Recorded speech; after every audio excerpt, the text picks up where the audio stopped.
Baik, bismillah. Assalamualaikum warahmatullahi wabarakatuh. Waalaikumsalam warahmatullahi wabarakatuh. Waalaikumsalam. Selamat malam, salam sejahtera untuk kita semuanya. Terima kasih malam ini kita sudah bisa berjumpa kembali. Mungkin di mata kuliah sebelumnya kita sudah sempat ketemu. Gimana kabar Pak? Baik-baik. Alhamdulillah. Alhamdulillah. Ya Mbak Diandika. Ya Mbak Alhamdulillah Diandika. sehat. Sehat semua ya. Alhamdulillah Pak. Jangan asli Alhamdulillah Pak. sesuatu. Ya sorry ya, kadang ada yang WA saya nggak bisa sempat saya balas gitu ya. Ya memang kredit banget gitu, tumpuk-tumpukan gitu apa WA-nya gitu. Jadi nggak bisa satu persatu saya kadang jawabnya gitu. Oke, tapi so far saya usahakan ya untuk bisa bantu menyelesaikan. Tadi ada 2 yang WA saya juga yang belum saya sempat balas. Nanti dikasih tahu namanya siapa gitu ya. Oke, makasih. Kita akan mulai kuliah kita malam ini. Kita ada 2 mata kuliah ya. Ada mata kuliah metodologi penelitian dan ada mata kuliah studi kelayakan bisnis ya, studi kelayakan bisnis. Malam ini saya akan paparkan tentang studi kelayakan bisnis ya. Kalau yang ingin melihat video untuk paparan metodologi penelitian bisnis tadi pagi sudah saya rekam dan sudah saya share ya. Mudah-mudahan yang lain sudah bisa mengikuti. Nah, untuk setiap kali perkuliahan saya sudah siapkan ya untuk evaluasi ya, self assessment ya, evaluasi diri melalui web bagioconsulting.com ya. Jadi nanti kalau sudah selesai kuliah kalian boleh mulai mengerjakan gitu ya, mulai mengerjakan. Cuma waktunya nanti sampai jam 24.00 gitu. Nanti akan ke close. Jadi diusahakan diselesaikan gitu ya. Baik. Saya udah kerja.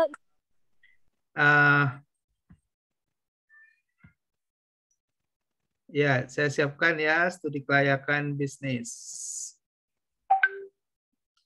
Apa sudah terlihat nih di slide Mas Fauzan? Sudah Pak. Sudah ya? Sudah Pak, sudah. Oke. Nah, studi kelayakan bisnis ini Sudah Pak. Sudah, alhamdulillah. Terima kasih. Nah, studi kelayakan mungkin sudah sering kita mendengar ya, dan ini juga menjadi salah satu objek dalam penyusunan skripsi juga ya, bisa menjadi bidang dalam penyusunan skripsi atau tugas akhir mahasiswa. Studi kelayakan biasanya digunakan untuk melakukan sebuah analisa atau studi apakah suatu ide atau gagasan itu layak atau tidak.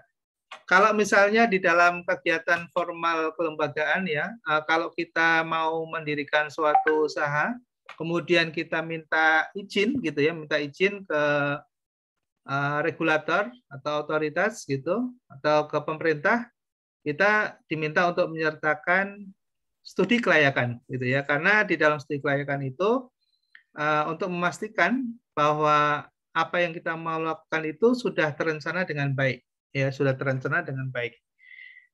Di situ akan terlihat layak atau tidak apa yang kita mau lakukan atau yang mau kita kerjakan gitu. Nah, layak dari sisi apa gitu ya? Layak dari sisi apa gitu? Ya tentunya ada aspek-aspek kelayakannya gitu ya. Nah, karena ini judulnya studi kelayakan bisnis gitu ya, studi kelayakan bisnis, sehingga layak atau tidaknya suatu ide bisnis dilakukan atau dilaksanakan. Jadi studi kelayakan itu bisa dilakukan untuk banyak hal ya, misalnya studi kelayakan pendirian kantor cabang bank baru misalnya, atau studi kelayakan pendirian rumah sakit, misalnya studi kelayakan pendirian sekolah misalnya. Ya banyak studi kelayakan bisa dilakukan gitu ya. Nah, cuma dalam konteks kita pada mata kuliah kita ini adalah studi kelayakan yang terkait dengan bisnis gitu ya. Jadi ada terkait dengan bisnis gitu. Nah, karena bisnis maka kita akan melihat layak atau tidaknya itu dari mana? Ya, dari pemasaran, dari aspek pasar gitu ya. Karena bisnis itu kalau tidak ada aspek pasarnya tidak akan mungkin bisa berjalan ya dari aspek pasar. Kemudian aspek produksi ya, bisnis kalau tidak ada kegiatan produksi tidak akan mungkin bisa berjalan juga gitu. Aspek apa lagi? Aspek SDM ya, aspek SDM. Karena kalau ada kegiatan pemasaran, kegiatan produksi tapi tidak didukung dengan SDM, ya tidak akan bisa berfungsi, berperan dengan baik gitu ya. Nah, kemudian juga ada aspek keuangan ya, karena kita akan menilai apakah ini layak atau tidak kalau usahanya itu memberikan keuntungan, ya laba. Tapi kalau tidak laba maka kita mengatakan tidak layak gitu. Nah, kita akan membahas studi kelayakan ini dari mulai aspek pasar nanti sampai aspek keuangan. Ya, jadi komprehensif studinya ini. Ya. Nah, kita nanti akan coba ya lengkapi beberapa perkuliahan dalam bentuk e-learning ini dengan video gitu ya, kalau ada video untuk membantu memberikan penjelasan. Kemudian ada diktat kuliah gitu ya. Diktat kuliah nanti kita akan share yang bisa mudah-mudahan membantu juga dalam mempelajari secara lebih baik mata kuliah kita ini. Oke, nah tujuan instruksional kita apa ya? Mengetahui studi kelayakan, ya. Kemudian memiliki keterampilan. Jadi nanti saudara sekalian dalam belajar studi kelayakan dengan saya, kita harapkan bisa outputnya kita hasilkan berupa studi kelayakan ya, studi kelayakan yang kita susun sendiri. Ya walaupun sederhana bentuknya, tapi minimal mencerminkan dari aspek-aspek dalam studi kelayakan. Jadi nanti mulai malam ini kalian juga sudah mulai untuk memilih kira-kira ada judul apa yang tertarik gitu ya dalam studi kelayakan yang nanti akan dibuat ya, yang akan dibuat. Misalnya gini, saya ada ide untuk mendirikan laundry misalnya ya. Saya punya ide untuk membuka kuliner fried chicken misalnya ya. Atau saya ada ide misalnya bikin bakery ya, memproduksi roti misalnya. Atau ada ide misalnya saya bikin buka kuliner misalnya ayam geprek misalnya. Apa saja boleh ya, apa aja boleh. Yang penting ada ide atau gagasan gitu. Nah, kemudian berikutnya tentunya pada pertemuan-pertemuan berikutnya dalam perkuliahan kita ini nanti akan dipandu. Ya, akan dipandu dari mulai menganalisa pasar, gimana caranya gitu ya. Kemudian menganalisa keuangan dan seterusnya gitu. Nah, sampai kemudian membuat laporan ya. Jadi kita bisa membuat laporan. Contohnya seperti apa? Nanti contohnya kita akan share ya di grup ya, sehingga kalian bisa mendapatkan gambaran oh ternyata studi kelayakan itu begini gitu. Karena kalau kalian tidak melihat contoh maka ada hanya angan-angan saja ya, tidak bisa melihat secara konkret bentuk dari studi kelayakan itu seperti apa gitu. Oke, oke ya.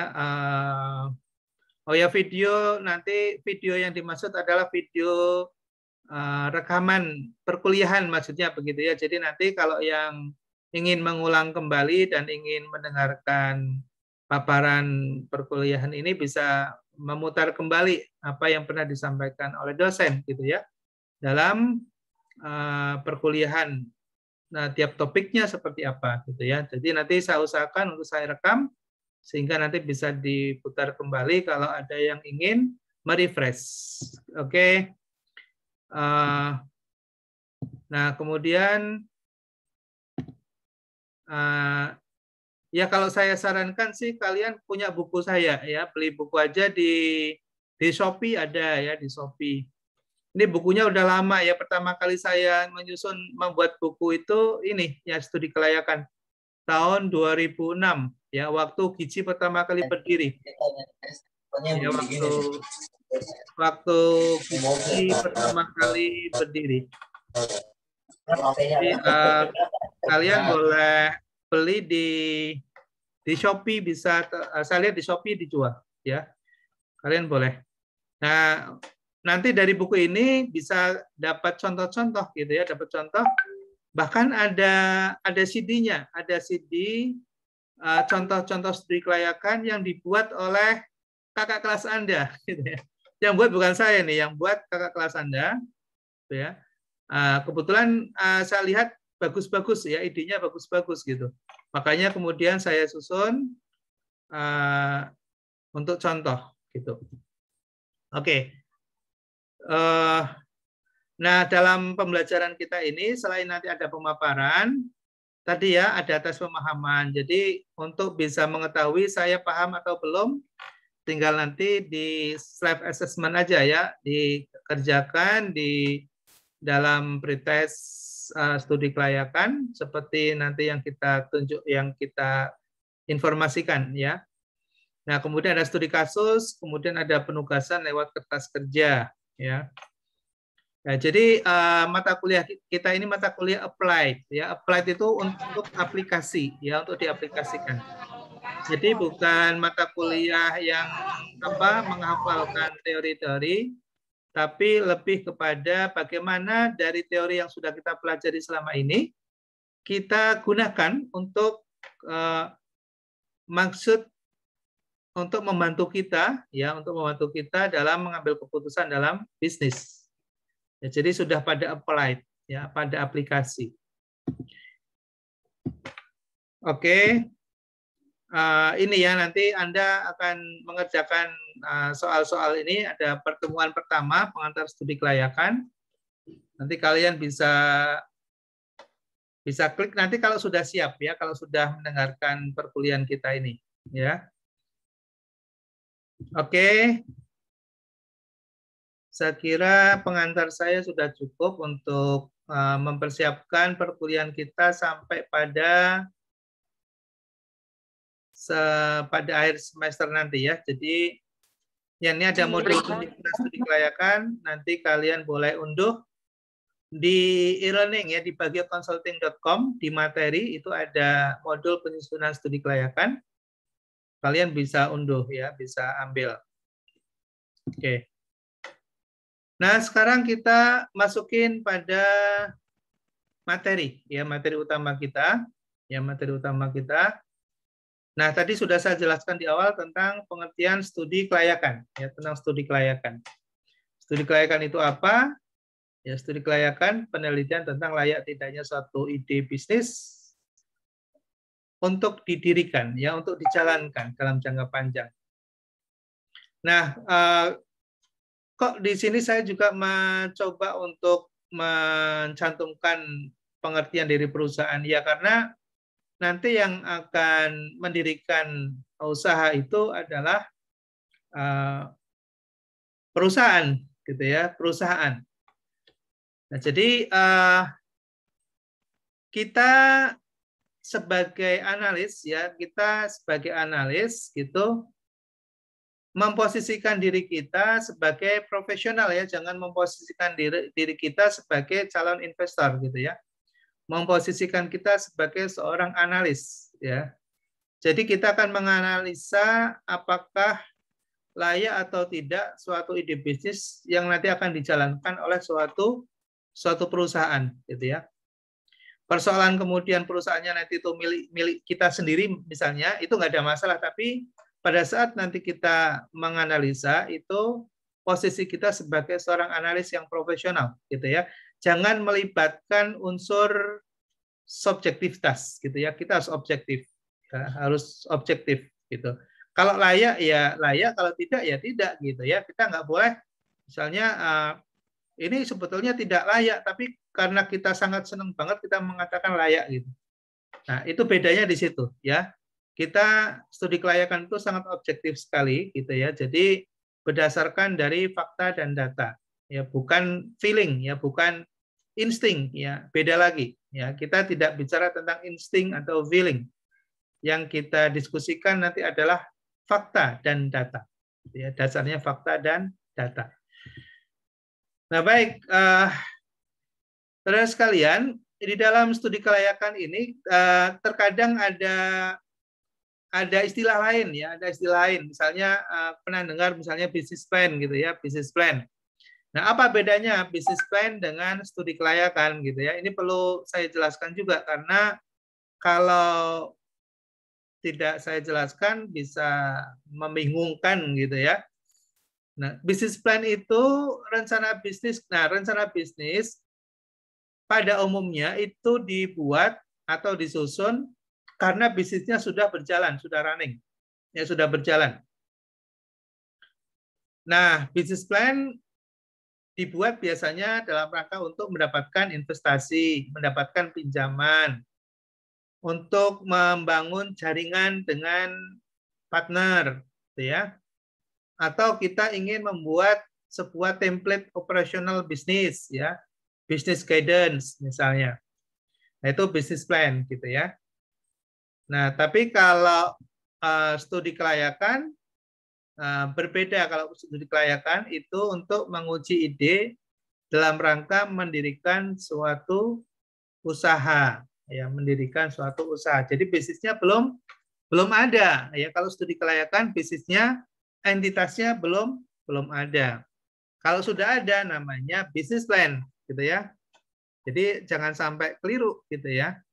Nah, kenapa studi kelayakan perlu dilakukan? Ya, kenapa studi kelayakan perlu dilakukan? Karena untuk menghindari risiko kerugian. Jadi kalau kita tidak melakukan studi kelayakan, bisa kita tidak mengetahui risiko-risiko yang akan muncul di dalam usaha yang mau didirikan itu. Ya, apakah sebetulnya layak atau tidak, kita nggak tahu gitu ya.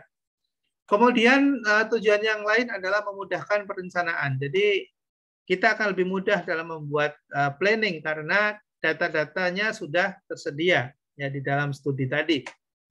Kemudian memudahkan pelaksanaan pekerjaan. Jadi pada saat nanti kita mendirikan itu sudah tersedia step ya, milestone-nya sudah ada ya, milestone-nya sudah ada. Tahapan-tahapannya sudah ada. Misalnya tahapan pertama, tahapan kedua, tahapan ketiga gitu. Sampai endingnya seperti apa. Itu sudah terlihat di dalam studi kelayakan. Kemudian untuk memudahkan pengawasan.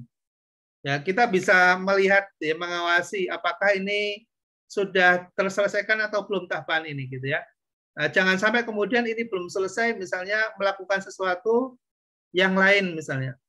Nah, itu bisa berisiko gitu ya. Kemudian memudahkan pengendalian. Jadi kita juga bisa mengendalikan, ya kita bisa mengendalikan.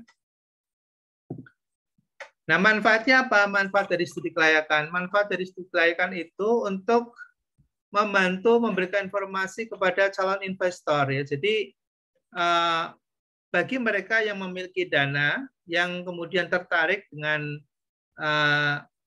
studi kelayakan tadi, dia sudah bisa mengukur ya sisi manfaatnya di mana, sisi risikonya di mana gitu, berapa modal yang diperlukan, kemudian apakah menguntungkan atau tidak gitu ya. Nah, itu si investor itu sudah punya gambaran, ya sudah punya gambaran di dalam studi kelayakan. Tapi kalau tidak ada studi kelayakan, maka investor tidak bisa mendapatkan informasi yang objektif. Kreditor juga sama ya. Jadi kalau misalnya ternyata di dalam studi kelayakan itu misalnya membutuhkan dana yang cukup besar misalnya. Nah, kemudian ada rencana untuk mendapatkan pinjaman, ya mendapatkan pinjaman apakah dari bank atau dari sumber keuangan yang lain gitu ya sebagai kreditor.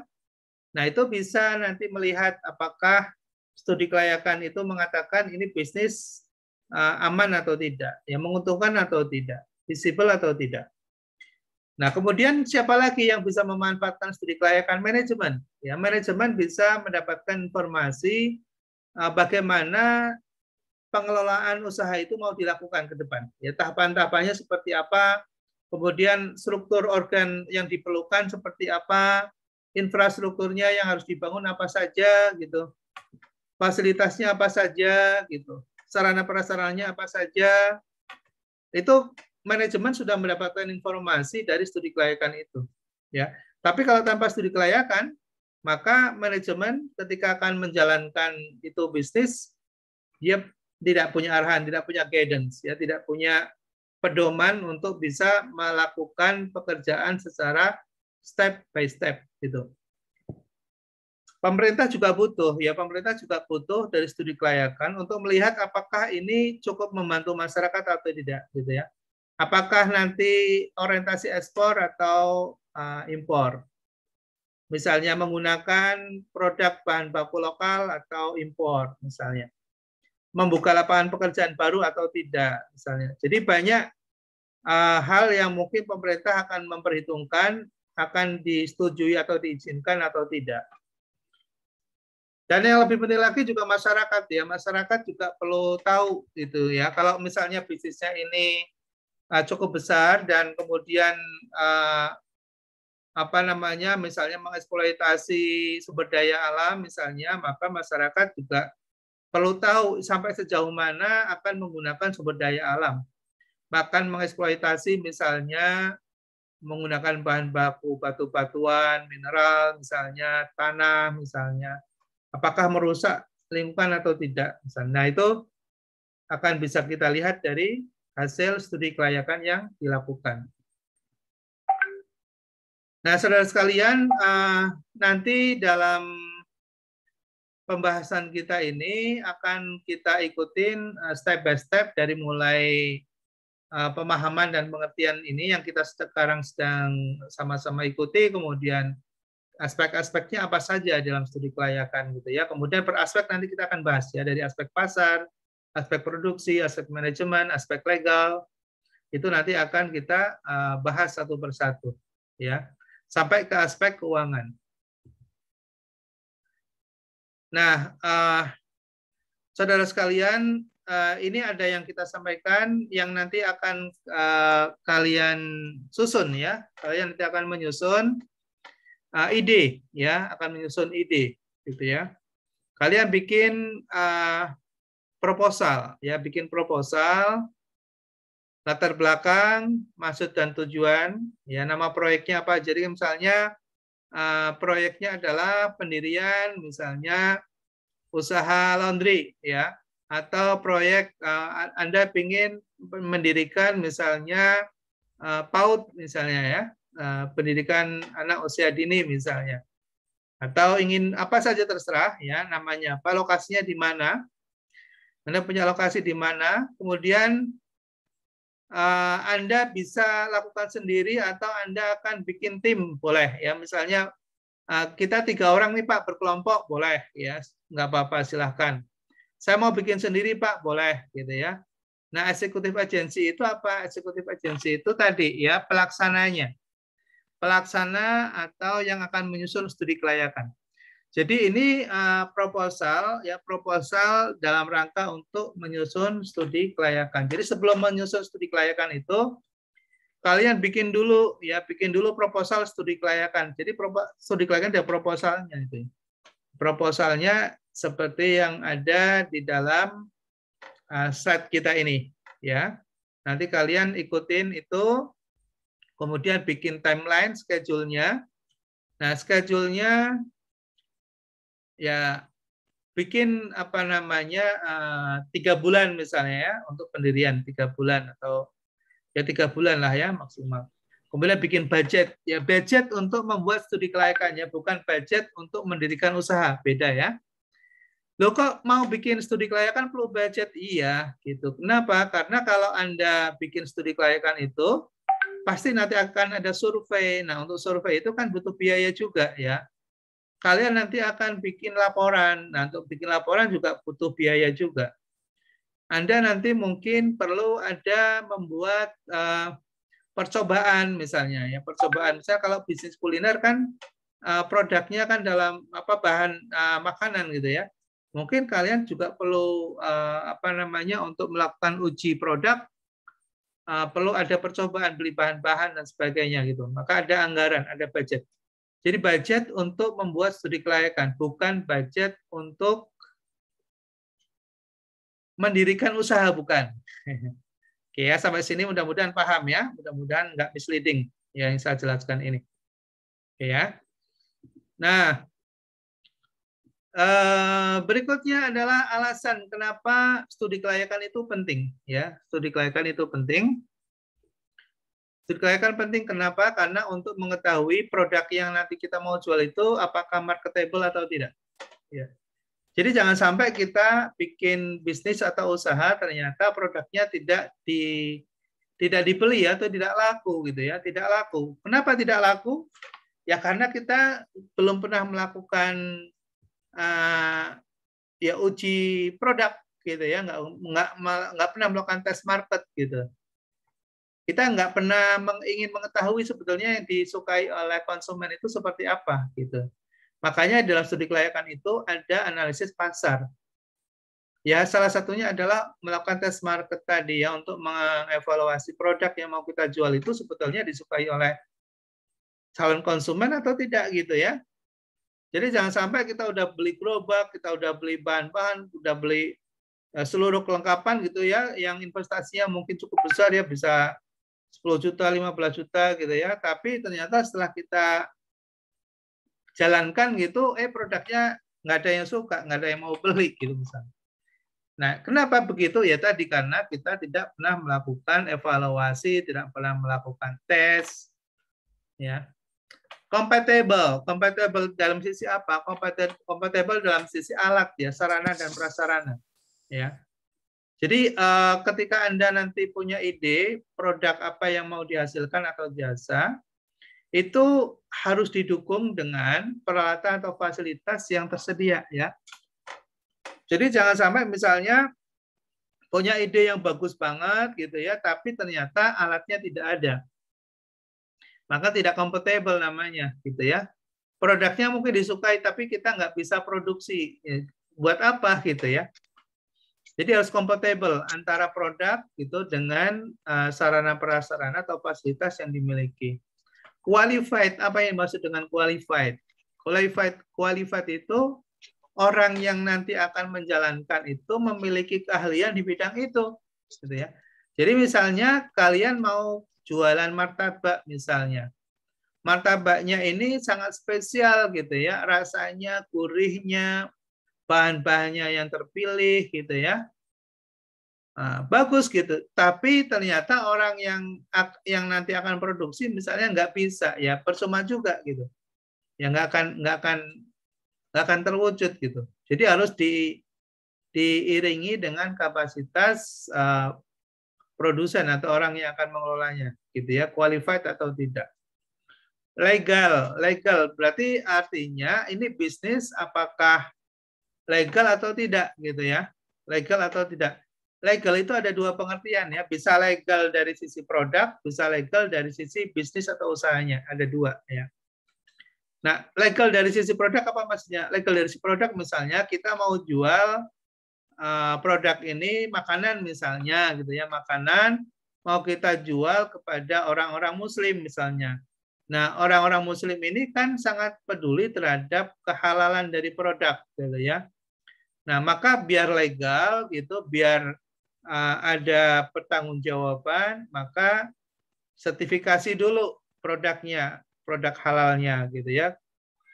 Nah, kalau nanti sudah disertifikasi, sudah dilakukan tes uji ya terhadap kandungan-kandungan yang dibuat, apakah mengandung B3 atau tidak, misalnya mengandung alkohol atau tidak, misalnya.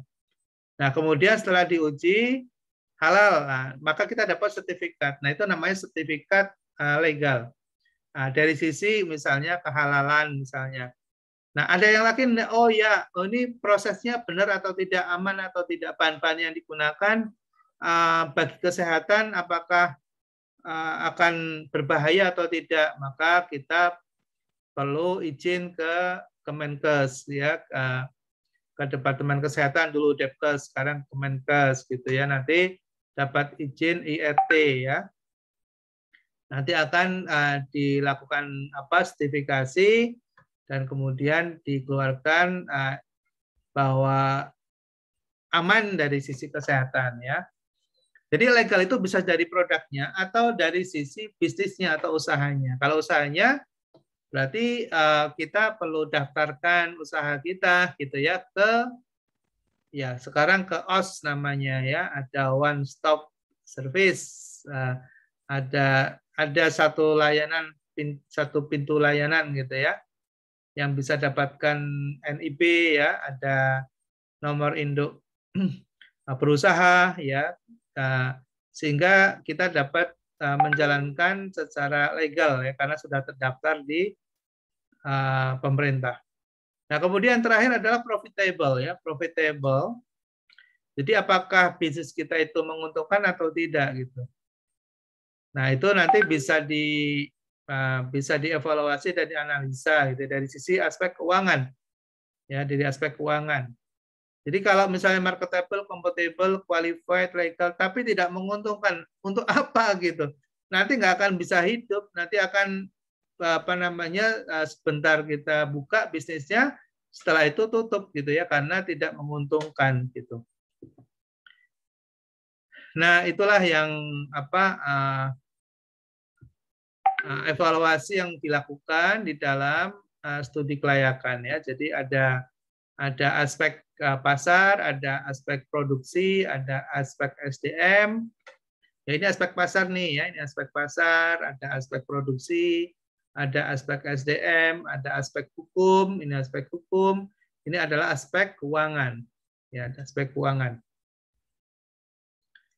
Oke, sambil saya sapa ya. Mbak Citor, halo. Mbak Sophia, halo. Pak, mau nanya dong, Pak. Boleh. Halo, Pak. Halo. Ya, silakan.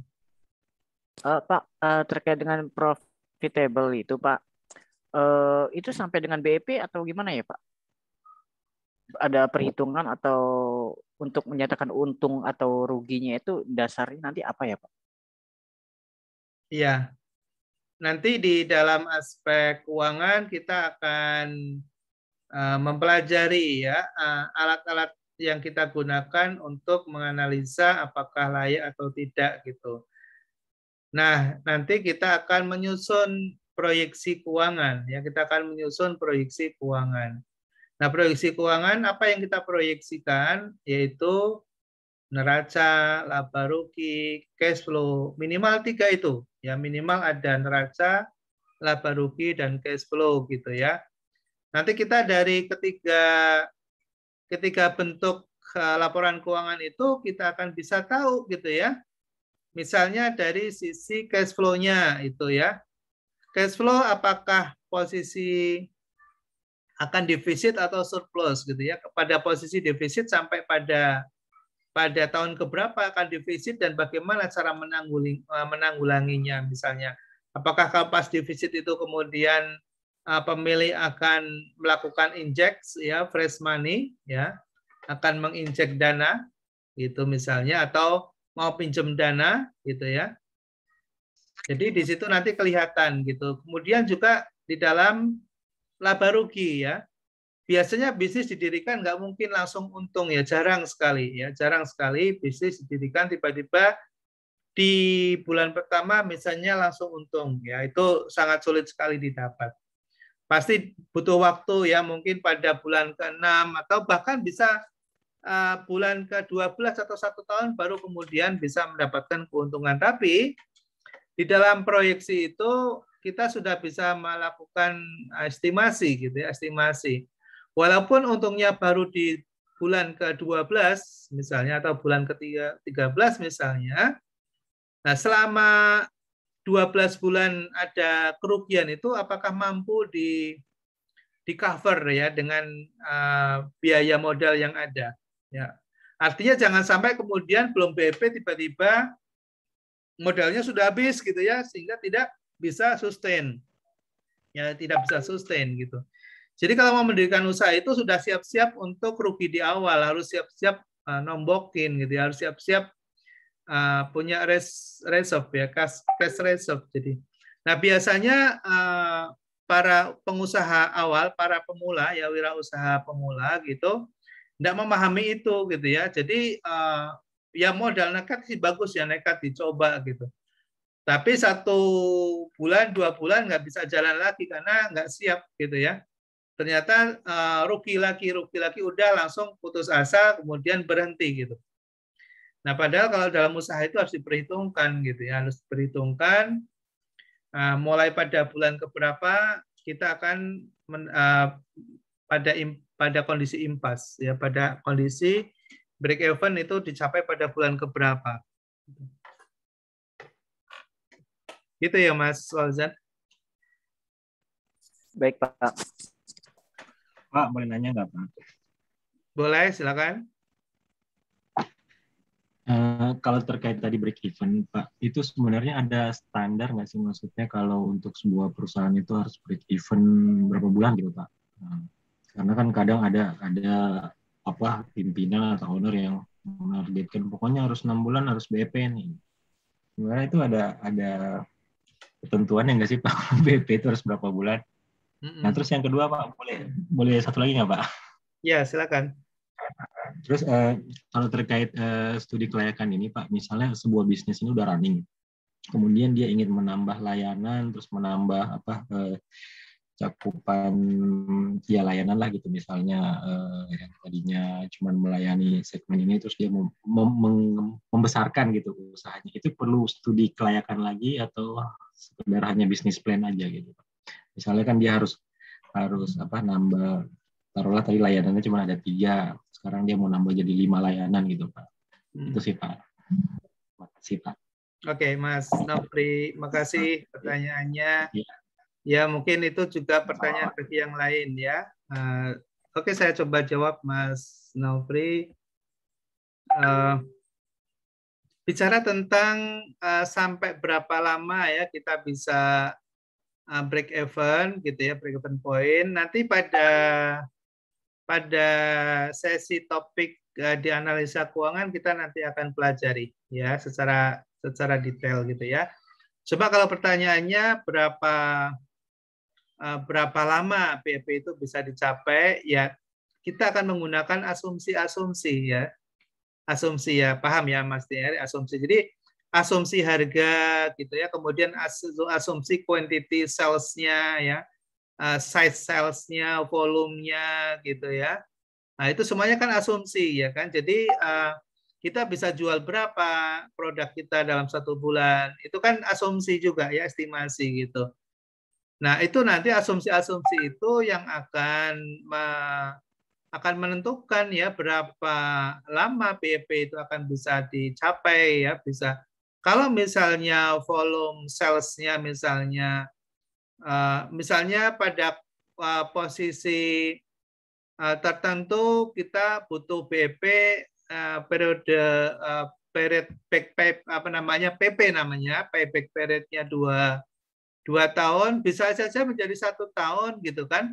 Asumsinya apa? Asumsinya pasti bicara dari 2 sisi gitu ya. Sisi yang pertama ada volume size sales-nya itu dinaikkan atau cost-nya diefisienkan gitu ya. Biaya-biayanya itu diefisienkan gitu ya, sehingga labanya gitu ya bisa meningkat gitu ya, bisa meningkat sehingga bisa menutup atau mengcover biaya startup ya. Startup kan pada saat mulai bisnis itu kan ada biaya namanya startup ya, startup cost namanya ya, startup cost atau initial cost.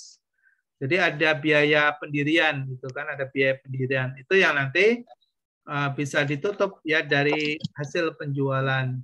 Nah, pertanyaannya seberapa cepat bisa PP ya, bisa kembali modal? Ya tadi gitu ya, kalau penjualannya bagus asumsinya maka bisa lebih cepat gitu ya. Nah, Nah, karena bisnis itu kan bicara angka gitu ya, bicara angka. Nah, contohnya nanti pada angka-angka. Kalau diimajinasikan bagi yang sudah biasa bisnis mungkin bisa nangkep nih penjelasan saya ya. Tapi kalau belum pernah bisnis bingung Pak Bagio ngomong apa gitu. Nggak akan nangkep juga gitu. Ya, tapi at least minimal ada gambarannya, at least saya juga nggak terlalu berekspektasi tinggi, tapi saya berharap penjelasan yang sederhana ini bisa ditangkap gitu ya untuk mendapatkan gambaran ya, untuk mendapatkan gambaran. Nanti kalau kita sudah mulai berlatih, kemudian ada angka-angka yang muncul, nah disitulah kita akan bisa memahami. Nah itu yang disebut dengan skill ya, skill. Nah kalau sekarang ini kita masih tahap knowledge ya, hanya tahu saja ya. Learn to know aja gitu ya, learn to know, kita belajar untuk tahu. Tapi nanti pada saat saya memberikan tugas, maka namanya learn to do ya. Kita mempelajari sesuatu untuk kita kerjakan. Nah, baru nanti outputnya adalah skill, keterampilan. Ya, kita punya keterampilan karena sudah berlatih. Oke.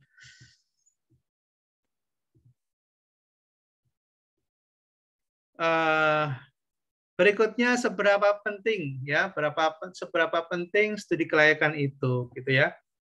Seberapa penting studi kelayakan itu. Nah, kalau ada pertanyaan ini seberapa penting ya, banyak sekali cerita-cerita bisnis gagal gitu ya, juga cerita-cerita tentang bisnis yang berhasil gitu. Nah, ini dulu Indonesia itu ingin punya mobil nasional gitu ya. Ya sampai sekarang presiden kita pun kan bermimpi punya mobil nasional gitu ya. Ya, tapi belum kesampaian semuanya dari zaman Pak Harto sampai sekarang gitu ya, belum kesampaian.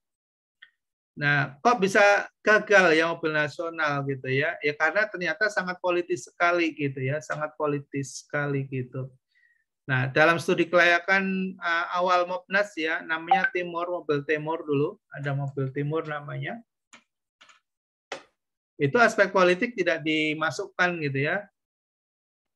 Nah, sehingga ketika ada terjadi perubahan kekuasaan ya, yang investasi yang sudah ditanamkan itu tiba-tiba berhenti semuanya gitu ya. Nah, itu aspek politis ya. Oke, studi kelayakannya tidak menyentuh pada aspek politis. Nah, juga ada banyak ya kayak Rio Airlines ya. Mungkin yang sekarang masih ada Sriwijaya ya. Nah, misalnya beberapa ya perusahaan di bidang airlines penerbangan ternyata tidak bisa beroperasi jangka panjang ya, kayak Adam Airlines ya, Adam Air itu juga tidak berjalan misalnya. Ada beberapa aspek dalam studi kelayakan yang tidak dilakukan ya. Nah, contohnya banyak sekali gitu ya. Contohnya banyak sekali, tapi saya kira tidak perlu kita bahas secara mendalam, nanti bisa dicari sendiri. Nah, pertanyaannya, ada pertanyaan kan, kita seringkali melihat ada bisnis yang gagal, ada bisnis yang bisa berhasil. Nah, kalau yang gagal itu kenapa sih gitu ya? Bisa jadi karena produknya gagal gitu ya. Nah, bicara tentang produk ini, maka tadi ada pertanyaan yang disampaikan oleh Mas Novrianto gitu. Kalau bisnisnya sudah running gitu ya, bisnisnya sudah running gitu. Terus kita mau ada pengembangan produk baru misalnya. Nah, itu namanya studi kelayakan untuk produk, makanya ada product development ya. Pengembangan produk gitu. Nah, saat nanti produk itu mau dipasarkan, itu harus lakukan studi dulu, tes market dulu, gitu ya, tes pasar dulu. Kemudian itu produk diterima oleh pasar atau tidak. Kemudian membutuhkan investasi berapa untuk produk baru itu, karena produk baru kan biasanya butuh alat baru juga, gitu ya. Kemudian butuh keterampilan baru juga bagi para pengelolanya, maka harus ada pengembangan SDM juga, menyesuaikan, mungkin juga terkait dengan teknologi, sehingga harus belanja teknologi baru misalnya. Nah, di situ harus diperhitungkan gitu ya, harus diperhitungkan. Nah, bagaimana cara menganalisanya? Ya studi kelayakan. Jadi studi kelayakan itu dilakukan gitu ya, dilakukan bisa untuk suatu bisnis baru atau produk baru. Gitu ya. Jadi nanti akan bicara tentang teknologi yang digunakan, kemudian bicara tentang manpower-nya, perizinannya gitu ya. Kemudian bicara tentang efisien atau tidaknya gitu. Nah, kemudian dari sisi eksternal gimana? Itu kan dari sisi internal gitu ya. Nah, dari sisi eksternal kita akan lihat juga apakah kondisi sedang krisis. Kemudian munculnya teknologi baru gitu ya, yang akan menjadi kompetitor baru kita atau nanti akan menjadi penghambat atau sebaliknya gitu, yang akan mempercepat proses bisnis kita karena teknologi baru misalnya. Ya kemudian peraturan-peraturan pemerintah gitu, yang terkadang tiba-tiba bisa membuat bisnis kita berhenti karena peraturan pemerintah yang kita nggak antisipasi. Contoh misalnya bisnis batu bara misalnya. Ya pada saat pemerintahan SBY dulu gitu di 2000 pemerintahan terakhir ya di 2014 ya sebelum berakhir itu tiba-tiba izin batu bara semua dihentikan ya, tidak boleh dioperasikan misalnya. Nah saat itu semua gulung tikar tuh apa namanya para bisnismen, para pengusaha yang bergerak di sektor mineral ya, batu bara, pengolahan batu bara. Nah itu bisnisnya berhenti bukan karena pasarnya tidak ada, tapi karena peraturan pemerintah yang dikeluarkan, gitu ya. Ya. Sama dengan lobster kemarin ya kan, anak lobster gitu. Lobster zamannya Menteri Kelautannya itu Sri Pujiastuti gitu ya. Itu tidak dibolehkan gitu ya, tapi ketika kemarin pada saat pemerintahnya Pak Jokowi gitu, Bu Pujiastuti-nya dilengsarkan gitu ya, kemudian diangkat lagi ada menteri baru gitu ya, kemudian membuka izin ekspor lobster ya, anak lobster gitu, yang ternyata ketangkap KPK itu gitu ya. Nah dulu nggak boleh, sekarang boleh, itu kan kebijakan pemerintah gitu ya, kebijakan pemerintah. Ya, jadi ada bisnis yang sangat tergantung dengan kebijakan pemerintah. Itu juga harus dianalisa karena akan berpengaruh terhadap keberlangsungan dari bisnis itu sendiri. Ya. Oke, sampai di sini ada yang mau ditanyakan?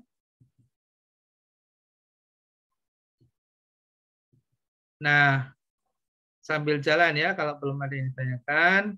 Jadi asumsinya kita belajar studi kelayakan ini berarti kita harus sudah belajar tentang marketing ya. Jadi saya menganggap kalian semuanya sudah belajar tentang marketing gitu ya. Sudah belajar tentang produksi, sudah belajar tentang aspek hukum dalam bisnis, sudah mempelajari manajemen SDM, sudah mempelajari manajemen keuangan gitu ya. Kalau kita nggak punya basic knowledge ya terhadap bidang keilmuan ini, ya sulit ya. Misalnya kita bicara marketing tapi nggak tahu tentang prinsip-prinsip marketing gitu ya, unsur-unsur marketing apa, strategi marketing apa gitu, nggak paham gitu ya, nggak bisa membuat analisis gitu karena alatnya kita nggak kuasai gitu. Sama dengan produksi ya, di produksi itu pelajari apa sih, apa aja sih yang kita mau analisis apa sih produksi gitu ya. Ya, kita nggak tahu tentang proses produksi itu bagaimana, kita nggak tahu tentang jenis-jenis teknologi, kita nggak tahu misalnya tentang unsur-unsur dalam produksi misalnya. Yang nggak punya basic knowledge ya nggak akan paham gimana menganalisanya gitu. Sama dengan aspek hukum juga begitu ya, kita nggak tahu tentang bentuk-bentuk badan hukum yang ada di Indonesia itu apa saja yang diizinkan di Indonesia itu. Ya, kalau kita nggak pernah belajar ya nggak bisa memilih, ya nggak bisa memilih. Apa yang mau dipilih? Kita nggak tahu apa itu perseroan, apa itu koperasi, apa itu yayasan. Misalnya. Bedanya apa antara koperasi dengan yayasan misalnya. Nah itu aspek hukum ya Di SDM juga sama, pekerjaan SDM itu dari mana sih kegiatan dimulai gitu ya. Dari mulai job analysis sampai ke pemutusan hubungan kerja gitu. Ada 7 kegiatan. Nah, kalau kita nggak paham juga, ya nggak akan bisa juga menganalisa. Apalagi manajemen keuangan. Kalau kita belum pernah belajar manajemen keuangan, ya tentunya nggak akan bisa kita menganalisis gitu. Nah, ini sambil saya mengingatkan gitu ya kepada mahasiswa gitu. Berkali-kali saya menguji skripsi sekaligus komprehensif gitu. Hal-hal yang sangat mendasar itu tidak dikuasai itu ya. Pada lupa semua gitu pada saat ujian gitu ya. Nah, terus kita belajar manajemen gitu, manajemen dan bisnis itu apa gitu yang kita pelajari gitu. Ya, jadi sambil saya mengingatkan lagi gitu ya, karena kalau kita tidak serius ya, kita nggak memang sungguh-sungguh belajar gitu, ya saya kira tidak banyak manfaatnya ya, banyak manfaatnya. Makanya kenapa misalnya setelah ini kita harus mengerjakan tugas gitu nih. Tugas kenapa? Karena belajar itu harus diulang-ulang, ya mengulang-ulang. Ya mengulang-ulang.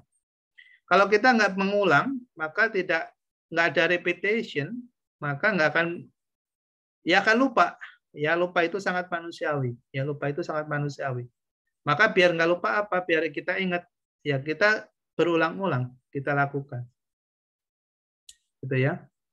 Oke. Ya kemarin ada yang sempat ini juga Pak Bagio belajar Pak Bagio banyak tugasnya katanya gitu. Banyak tugasnya belajar sama Pak Bagio. Gitu. Ya sebetulnya nih kalau mau bicara apa enak saya nggak ngasih tugas gitu ya. Udah ngomong doang gini udah selesai gitu. Tapi kan saya itu sayang banget gitu loh ya sama kalian. Kalian itu harus ngerti gitu, harus bisa gitu. Makanya saya juga mau sedikit repot juga buatin tugas, buatin soal gitu ya. Buat soal itu text time loh gitu ya, mikir loh gitu. Mikir. Itu tujuannya bukan buat saya loh. Itu tujuannya buat mahasiswa gitu ya, biar bisa mengukur saya itu udah tahu atau belum gitu ya. Saya itu udah paham apa belum gitu. Nah, kalau belum ya pelajarin lagi gitu, pelajarin lagi. Bisa itu, harus bisa. Oke.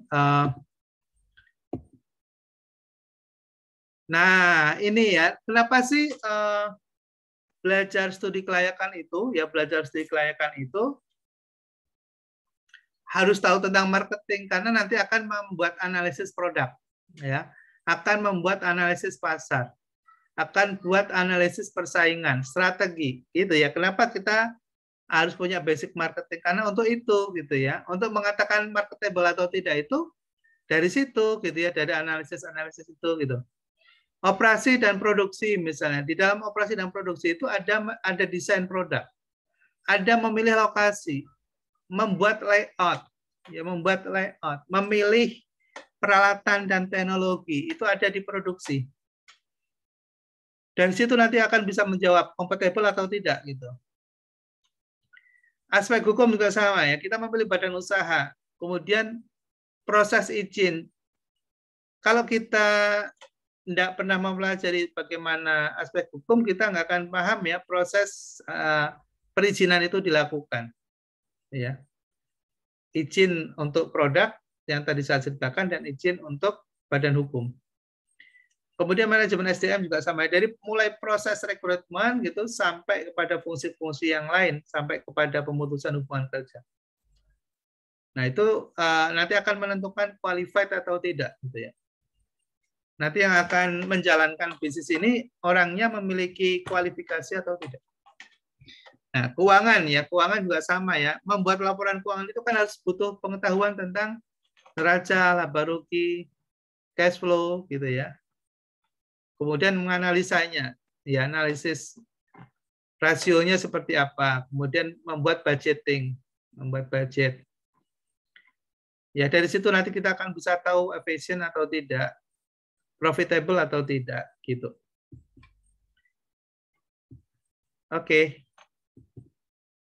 Nah, ternyata sudah selesai ya. Jadi kita sudah mendapatkan gambaran ya apa yang akan kita pelajari selama 1 semester kurang lebih ya, dari apa namanya menyusun proposal studi kelayakan, kemudian nanti kalian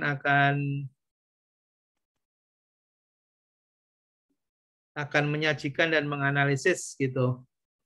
Nah, mungkin ada perlu contoh kali ya, perlu contoh bagaimana sih studi kelayakan yang dibuat oleh mahasiswa dalam bentuk skripsi misalnya. Ya, ini kebetulan semester ini saya lagi membimbing mahasiswa yang menyelesaikan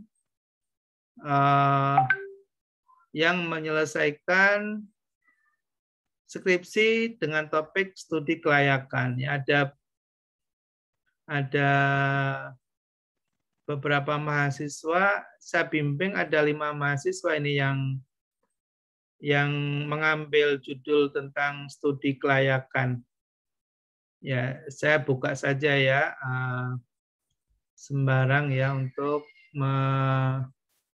melihat studi kelayakan dalam bentuk skripsi yang dibuat oleh mahasiswa. Ini contoh. Ini di layar sudah kelihatan atau belum ya? Belum, Pak. Belum, Pak. Belum, Pak. Belum, Pak. Oh, belum ya.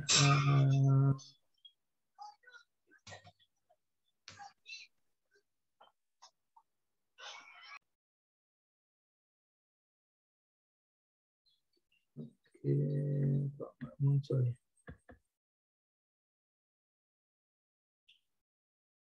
Ini kelihatan nggak ini? Sudah, Pak. Oh, sudah ya. Oke, kita coba lihatkan punya siapa nih? Bagus ya, Bagus Rizky. Bagus Rizky. Kelihatan? Belum kebuka sih, Belum Pak. kebuka, Pak. Oh, belum terbuka.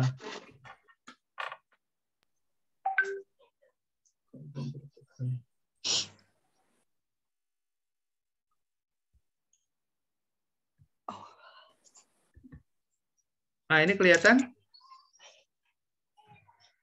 Kelihatan, tapi nggak kebuka, Pak. Masih belum kebuka sih, Pak. Aduh, kok nggak kebuka ya? Masih folder, Pak.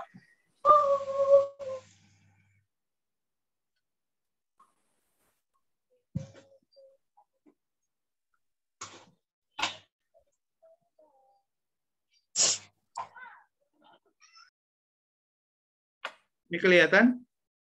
Sudah, Pak. Ya, udah, Pak. Ya, sudah, Oke. Pak. Nih ya, barangkali nanti ada punya ide ya untuk membuat skripsi dalam topik studi kelayakan.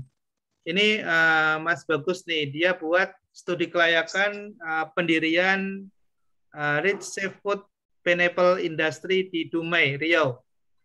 Ya, kebetulan dia pernah bekerja di sini, terus ada pengalaman gitu. Nah, kemudian dia tulis kembali gitu. Dia tulis kembali. Nah, kita lihat apa namanya, ini skripsi yang belum jadi ya, tapi sudah selesai ujian.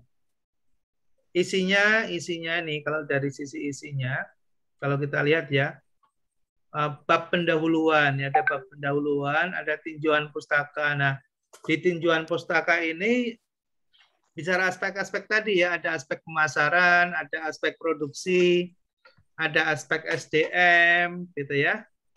Kemudian ada aspek keuangan, gitu. Coba kalau kalian perhatikan baik-baik nih di aspek pemasaran, misalnya memahami tentang segmenting, targeting, positioning. Jadi nanti itu produk yang mau dihasilkan itu dan perusahaan itu ya bagaimana segmentingnya dilakukan ya. Jadi sasaran pasar yang mau dituju itu siapa, kemudian strateginya, bauran pemasarannya seperti apa gitu. Itu dibahas tuh. Ya, aspek produksi dan teknologi bicara tentang safety stock, pre-order point, menghitung berapa stok nanti yang harus tersedia, kemudian lokasinya di mana gitu, luas produksinya berapa, layoutnya berapa. Nah ini pengetahuan teknis juga diperlukan untuk seorang analis ya, karena kalau kita nggak tahu teknis atau proses produksi, ya kita nggak bisa cerita gitu ya, kita nggak bisa cerita. Aspek SDM juga begitu ya, dari mulai perencanaan, rekrutmen sampai bicara tentang maintenance-nya gitu ya, pengembangannya. Aspek keuangan juga sama ya. Bicara tentang sumber dananya nanti dari mana, kemudian arus kas gitu ya, investasi yang dibutuhkan berapa gitu ya. Aspek hukumnya nanti badan usahanya apa gitu ya. PT atau apa atau CV gitu. Nah, karena ini adalah industri, maka ada aspek lingkungan, ya, ada aspek lingkungan yang dibuat. Nah, ini ada pembahasannya, itu teorinya. Nah, di pembahasannya ada analisis nih, pembahasannya nih, pembahasan ya, pembahasan. Ada analisis pasar, analisis permintaan, persaingan, ada analisis lokasi produksi, proses, kapasitas. Nah, itu analisis yang dilakukan dalam studi kelayakan gitu ya. Di keuangan nih ada analisis kebutuhan modal kerjanya nanti berapa, kebutuhan modal investasinya berapa, rasio keuangannya bagaimana. Nah, sekarang kita lihat isinya ya, coba kita lihat isinya ya. Jadi kalau kalian bisa membuat seperti ini, ya terus terang kalian nanti kelasnya seperti konsultan gitu. Makanya saya ajak kalian tuh saya tarik ke atas gitu ya. Saya tarik ke atas, memang berat kuliah dengan saya terus terang ya, saya ajak tarik ke atas gitu. Nah, kalau kalian mau, maka minimal kalian bisa membuat untuk diri sendiri gitu ya. Minimal itu target yang saya berharap begitu gitu. Ya, syukur-syukur nanti kalian bisa membuat yang bisa dijual kepada orang lain. Itu namanya konsultan ya. Itu pekerjaan saya seperti itu sekarang, Mbak, Mas. Saya buat gagasan, kemudian kita desain dalam bentuk tulisan ya seperti ini. Yang ini saya ajarkan ke mahasiswa kayak gini. Ya, nanti bisa jadi bisnis, Nah, kita coba lihat ya. Saya coba lihat. Kita lihat nih, ini teori-teorinya nih, teori-teorinya. Ini teori-teori. Jadi dalam skripsi itu ada landasan teori. Ya, landasan teori itu untuk biar kita paham gitu ya, teorinya seperti apa gitu ya. Ini teori semua nih. Dari aspek pasar sampai nanti di aspek keuangan itu dibahas ya. Dibahas teorinya, dibahas semuanya. Nih. Oke, saya scroll ke bawah aja ya. Ya, SDM, ya keuangan gitu ya. Keuangan semuanya dibuat gitu ya. Nah, ini teori-teorinya semua ini digunakan nanti. Ini akan digunakan dalam melakukan analisis nanti. Ini teorinya ini. Oke, saya tarik ke bawah ya sampai nanti terlihat. Nah, ini kerangka berpikirnya ya, kerangka berpikirnya. Ini kerangka berpikirnya. Jadi pendirian perusahaan ini dengan melakukan studi kelayakan, kemudian akan bahas tentang aspek keuangan, teknologi, SDM, keuangan, hukum, lingkungan gitu. Nanti kemudian akan ditentukan layak atau tidak. Baru kemudian membuat kesimpulan. Itu kerangka berpikirnya. Ya. Nah, ini metodologinya. Ada wawancara, kuesioner, observasi. Jadi untuk mendapatkan data itu ada kuesioner ya, kita ada ini alat-alat analisis yang digunakan nih. Ini alat analisis yang digunakan. Ini alat analisis yang digunakan. Nah, ini metode pengolahan datanya. Jadi ini nanti ini seperti ini juga yang akan kita pelajari sama gitu ya. Selama 1 semester ini outputnya. Ini outputnya. Jadi kalau kalian serius gitu, nanti pada saat tugas akhir skripsi kalian bisa aja ambil studi kelayakan, ya, ambil studi kelayakan. Nah, ini nanti udah standar nih, ini standar, ya. Teorinya ini standar, metodologinya juga standar. Nah, nanti yang akan membedakan satu dengan yang lain itu adalah di analisisnya. Ya, analisisnya pasti berbeda antara perusahaan laundry misalnya dengan perusahaan kuliner, kan beda analisisnya gitu ya. Jadi nggak akan mungkin sama gitu, satu mahasiswa dengan mahasiswa yang lain akan beda gitu. Nah, kalau kalian ambilnya skripsi, mohon maaf ya, misalnya pemasaran atau apa, itu ya mohon maaf, ya maaf aja ya, sering kali kan copy paste gitu ya, atau dibuatin gitu kan. Itu bisa kenapa? Karena kan variabel-variabel objek yang mau diteliti itu kan bisa generik gitu, bisa sama gitu. Tapi kalau studi kelayakan beda gitu ya, karena di sini kita analisa sendiri gitu.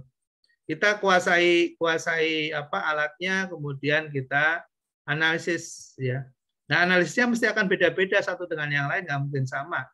Karena topiknya juga beda gitu ya, sehingga berbeda hasilnya. Nah, ini lebih objektif ya, lebih objektif sebagai hasil karya kita. Ya, hasil karya yang monumental dalam proses sejarah pembelajaran kita gitu. Ini contoh hasil apa analisis pasar ya. Ini analisis pasarnya. Analisis pasarnya.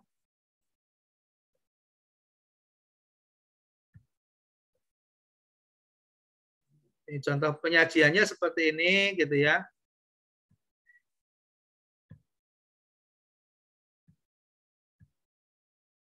Nah, kemudian ini estimasi. Nah, dari sini estimasi penjualan itu sudah muncul estimasinya.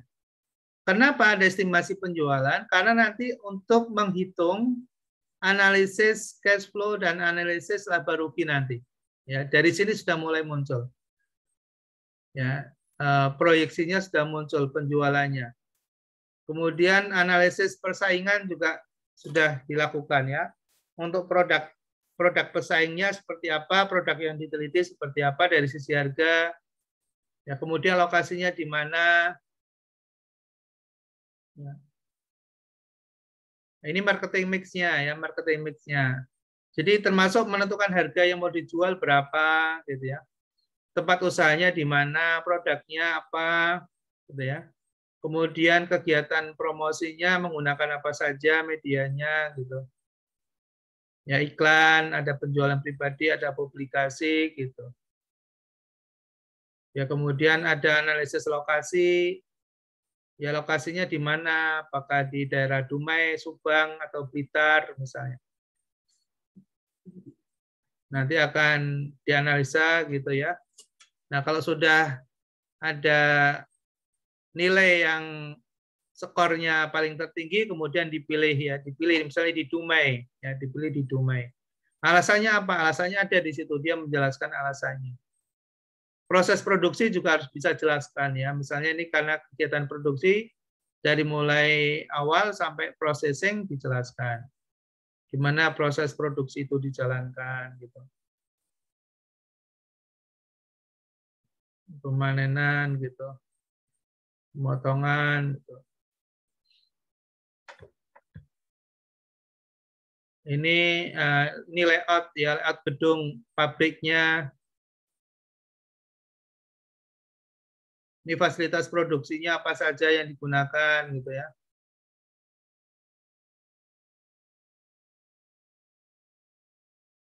Jadi kalau kita sudah menyusun seperti ini, nanti pada saat kita mengaplikasikan, itu udah jelas kita mau beli alatnya seperti apa. Oh, alatnya seperti ini, namanya apa, fungsinya apa, itu bisa gitu. Ya. Jadi kalau kita nggak paham alat yang digunakan, ya kita nggak akan paham, nggak akan bisa menceritakan ini, yang nggak bisa diceritakan kalau kita nggak paham. Gitu. Nah, ini struktur manajemen ya, struktur organisasi dari manajemen. Ya. Nah, dari sini udah mulai analisis keuangan nih, analisis keuangan.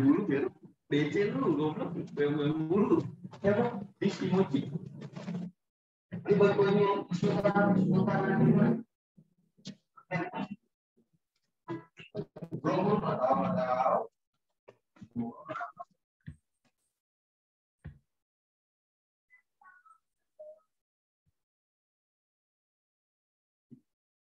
analisis keuangannya, analisis neraca, ini analisis cash flow-nya, ya.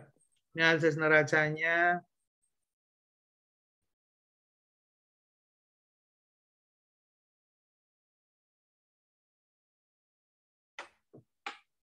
Nah, kita bisa tahu BP dengan menggunakan apa? BP menggunakan yang namanya payback period nih ya, payback period.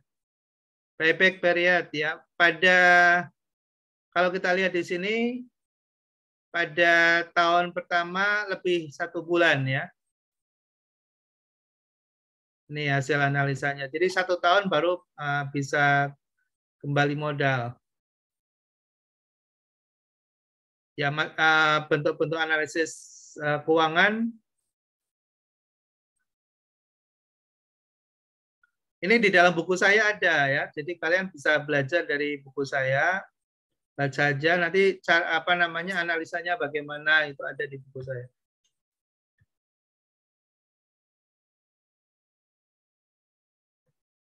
Jadi buku wajibnya pakai buku saya aja karena di situ ditulis secara detail.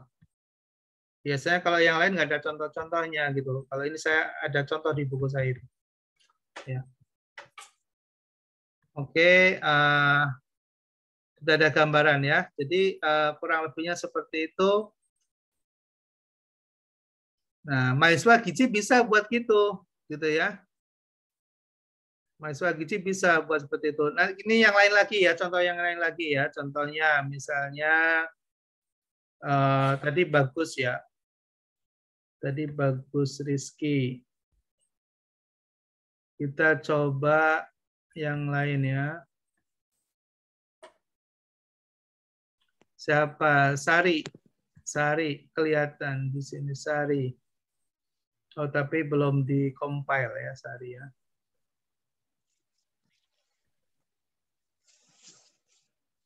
Ini kelihatan enggak ini? Kelihatan, Pak. Kelihatan ya, studi kelayakan pendirian usaha nasi uduk Kirai. Kelihatan ya? Belum, Pak. Belum, Pak. Belum, Pak. Tapi belum kebuka, Pak. Oh, belum. Belum kebuka.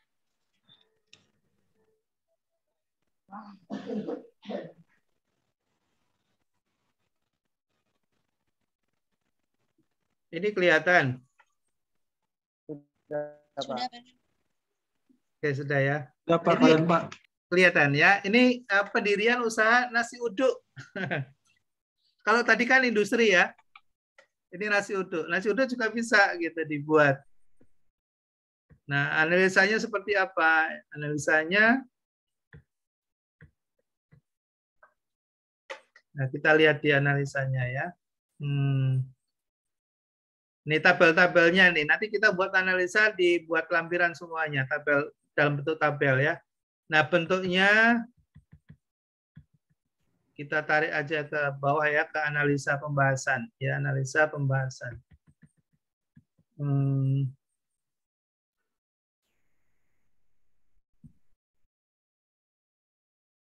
Nah, ini sudah pembahasan nih.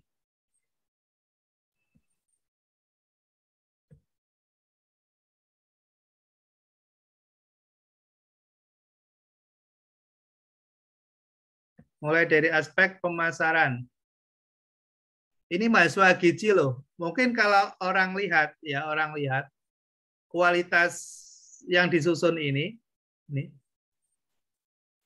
Kalau saya boleh mengatakan, kalau boleh saya nilai, ini hampir sama tugasnya penyusunan tesis master. Ya.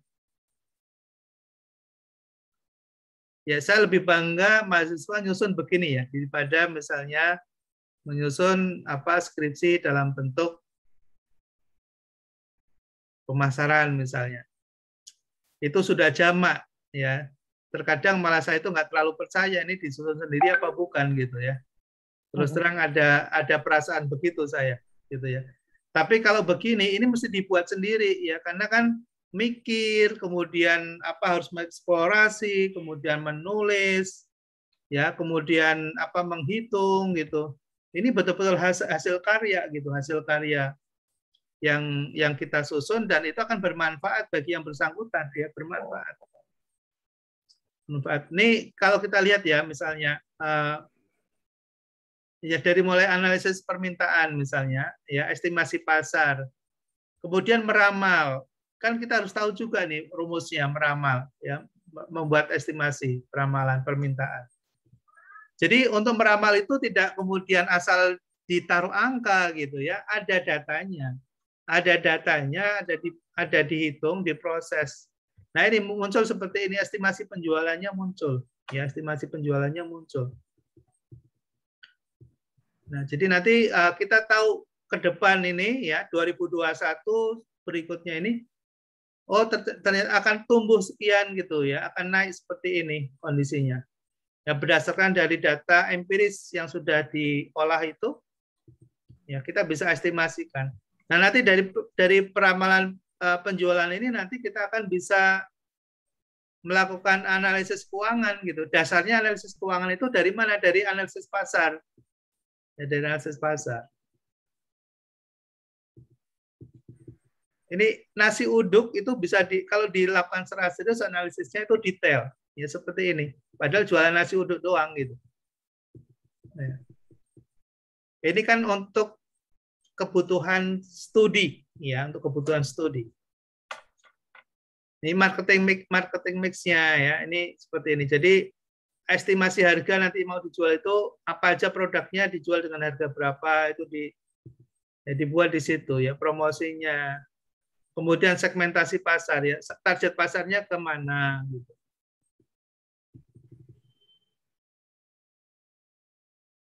Ini nanti kalian akan pelajari seperti ini. Ya. Ini kalau tidak dipraktekkan, kalau kalian nggak buat, percuma gitu. Ya percuma, masih percuma apa? Nggak akan sampai gitu. Ya nggak akan bisa. Nggak akan bisa. Jadi akan bisa kalau kita praktekkan. Ya sama dengan belajar naik sepeda gitu. Kalau kita cuma lihat aja, kemudian oh cara naik sepeda itu begini di kayu begini. Tapi cuma diomongin doang, nggak akan bisa naik sepeda. Gimana? Kok bisa naik sepeda sih, Mas Nofri bisa? Karena dulu pernah belajar jatuh, dinaikin lagi gitu ya. Mas Fauzan juga gitu ya? Iya betul Pak. Iya betul gitu. Pak.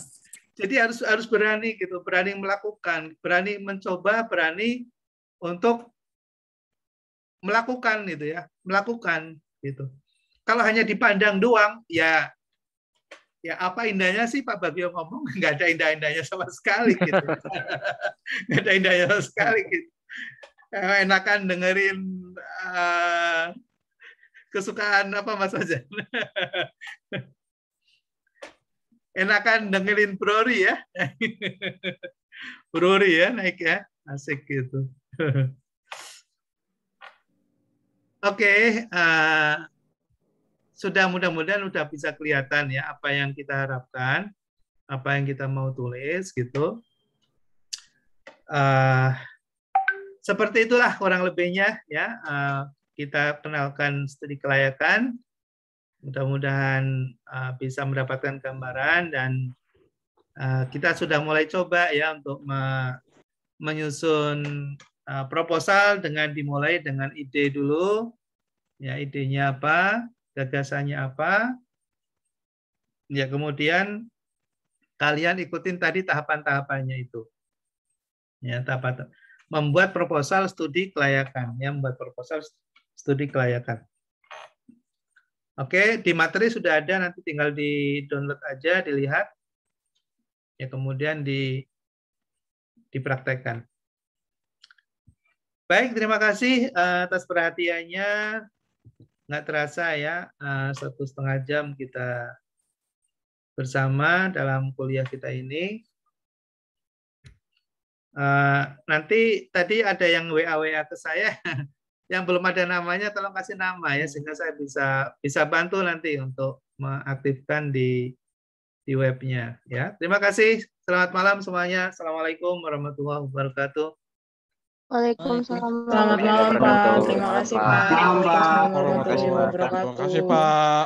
Sama-sama, Makasih, makasih. Pak. Mohon izin.